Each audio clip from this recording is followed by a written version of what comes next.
So this is the nature of a human being. Whatever you're deprived of, you think that is the highest thing. Whatever you don't have, looks like at that moment, that is the highest thing. If you have not eaten for 2 days, food will be God, yes or no? No?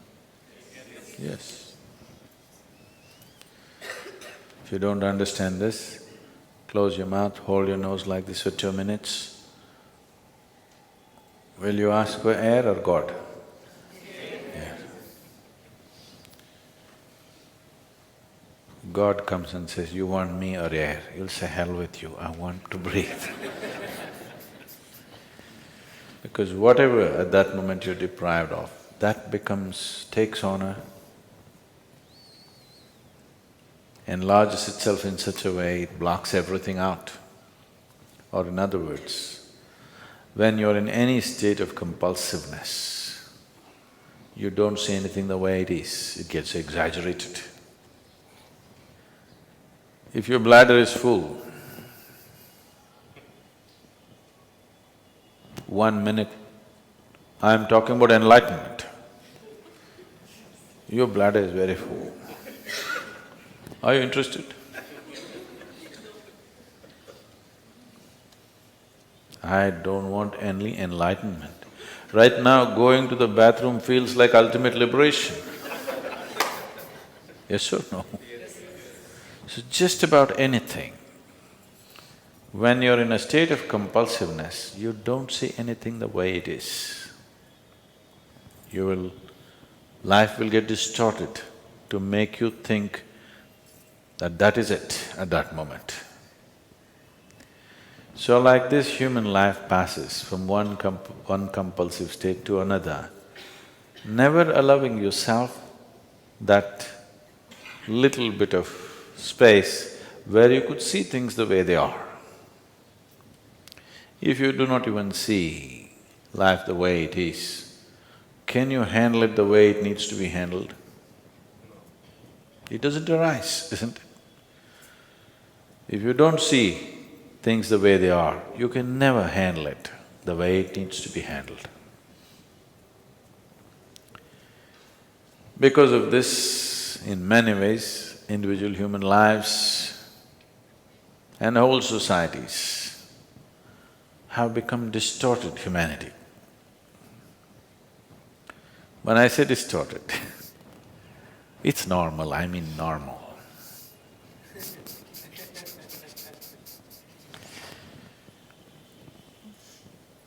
I was talking to a 14, 15-year-old kids in a school. And I couldn't believe that I was talking to about 11, 12 of them, young boys and girls. When something came up and I was just asking them what are they going to do next because they were in their 10th standard or something. They're only talking about finding a job and earning a living. I couldn't believe this because my whole life I never thought of earning a living. My dear father used to break his head. This boy has no fear in his heart, what will happen to him, what will happen to him? I said, not having fear is a problem? I thought fear is a problem. I never thought not having fear is a problem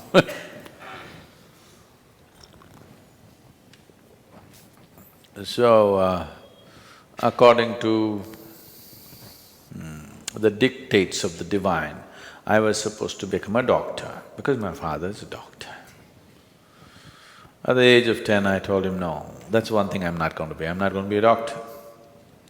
But every day somebody is trying to work on me, you must become a doctor, you must become a doctor. You know, Indian family, you must become a doctor. If you cannot… Of course, now they've all shifted to software. I was I was… I was in Chicago just 8 days… just 2 days ago I came to India. So 1 week ago, 8 days ago, I was in Chicago. And an Indian person came and I asked, okay, what are you doing? What else, Sadhguru? That means he's a software engineer.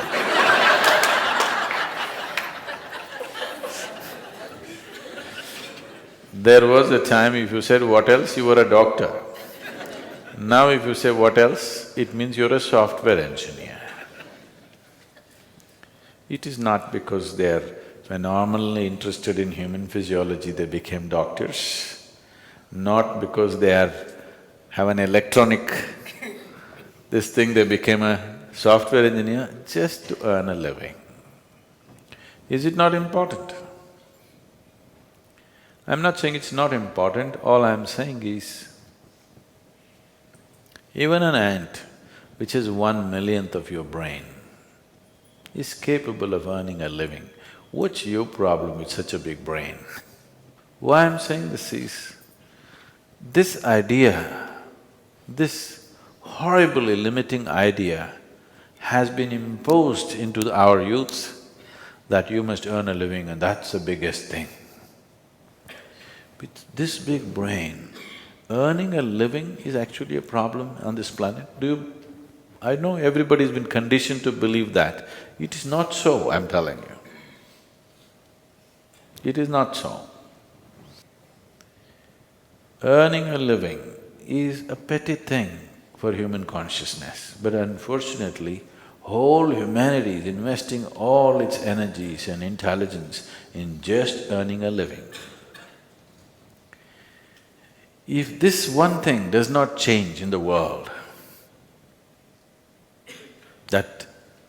I'm not saying one should not, all I'm saying is, it need not occupy the entirety of human consciousness to earn a living. If you put one little finger to work, it'll earn a living. It's capable, this is capable of that. All human genius has been smothered to death simply because everybody is thinking how to earn a living, how to earn a living, The moment they can earn a living, they will sit down and become fat.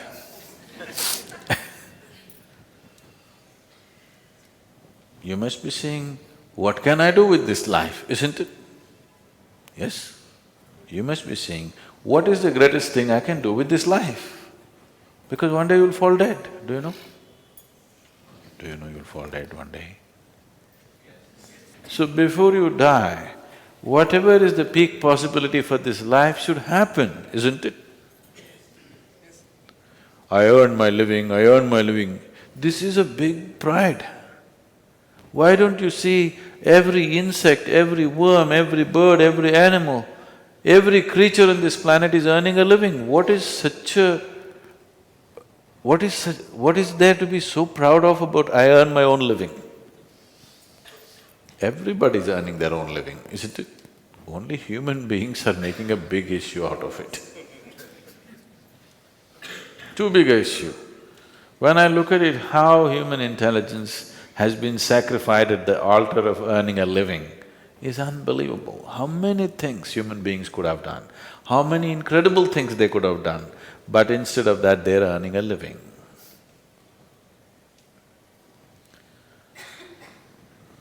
So it's very, very important. I'm just thinking we should start a wave, particularly in schools and colleges, that earning a living is a damn little thing.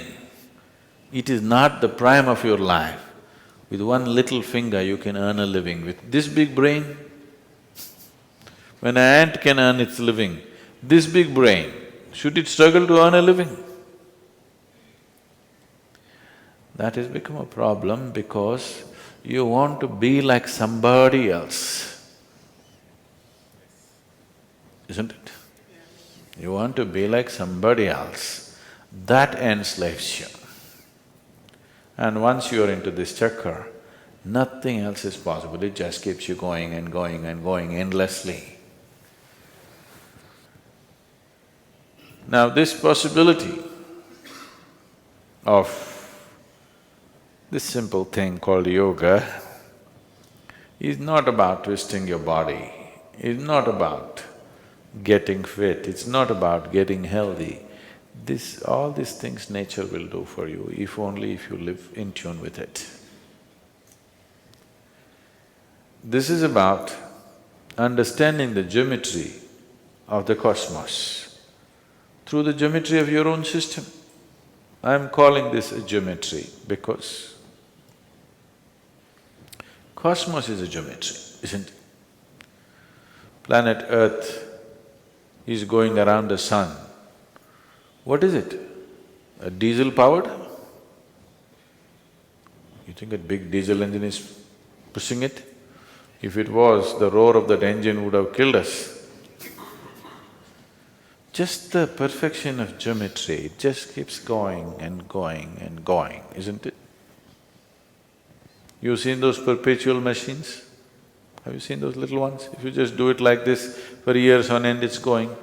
So this is just that, it's a perfection of geometry which keeps it going and going and going. The whole universe is geometrically perfect, that's why it stays there, otherwise it wouldn't. And if you learn to hold your body in a certain way, if the geometry of your body is in alignment with the geometry of the rest of the creation, suddenly you will find there is a rapport which will allow you can download the whole cosmos into this one. This is not a tiny little… If you simply like this, if you live, you're just a piece of flesh and bone. If you just get it right, suddenly this is something else. Probably these days, you don't have this experience anymore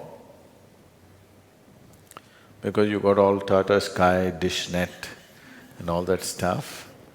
But if suppose you had a television in your home in 80s when first the Doordarshan came, you are watching your favorite cricket match, suddenly your television goes boop, boop, boop.